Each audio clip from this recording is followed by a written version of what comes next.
So guys, I'm making this video because I don't want you to make this iPhone mistake. Namely, I wouldn't really want you to buy this iPhone, but this one instead. Because yeah, it may seem kind of tricky because it seems like they're the same device, but it's really not the case because this is the iPhone X, this is the iPhone XS, and I think you'd make kind of a big mistake if you went for the iPhone X. And there are a few reasons for it, so let me cover it right here. First of all is the release date. As you know, the iPhone X was the brand new iPhone with the new design and all that, released in 2017.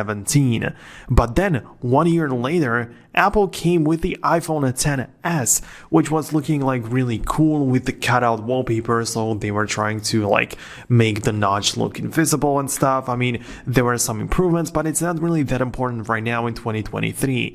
What is important though in this year is the later release, because we have 1 more year of software support available with the iPhone XS instead of the iPhone X, because we don't know if even iOS 17 is going to be available on the iPhone X, on the older one.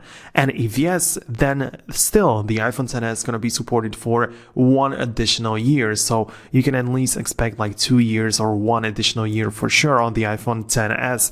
And this year is kind of limited. The second reason for it, of course, is the price, because obviously the newer iPhone, the better. Of course, get something newer if you can. But in this price point, what we are looking at is not that big of a difference. In terms of pricing, well, it's been a while since these iPhones were the latest flagship. So in terms of that, I mean, they both like lost a lot of their value, and you cannot really get them for like the full price or anything. I paid like $200 for the iPhone XS, and around the same price you can even get at the iPhone X, the regular. So I think it would make much more sense to get the XS. Another like thing to look at or to keep in mind is that there will be probably more of these devices available on eBay and on other places. The iPhone X, when it got released, it was like a huge big deal and stuff. People were getting it. And when the iPhone XS got launched, then it wasn't such a big of an upgrade. And that means, I mean, it resulted in fewer sales of the iPhone XS compared to the iPhone X. So chances are that you're going to be able to find more of the older devices out there on the market. So just pay attention to it and just look for the iPhone XS instead of the X.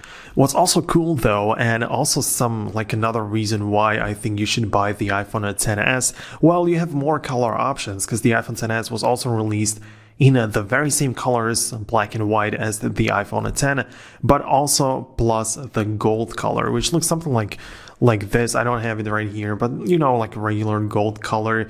It looks kind of nice and all that. So chances are that you want to have that. I mean, even if not, you have more options with the XS.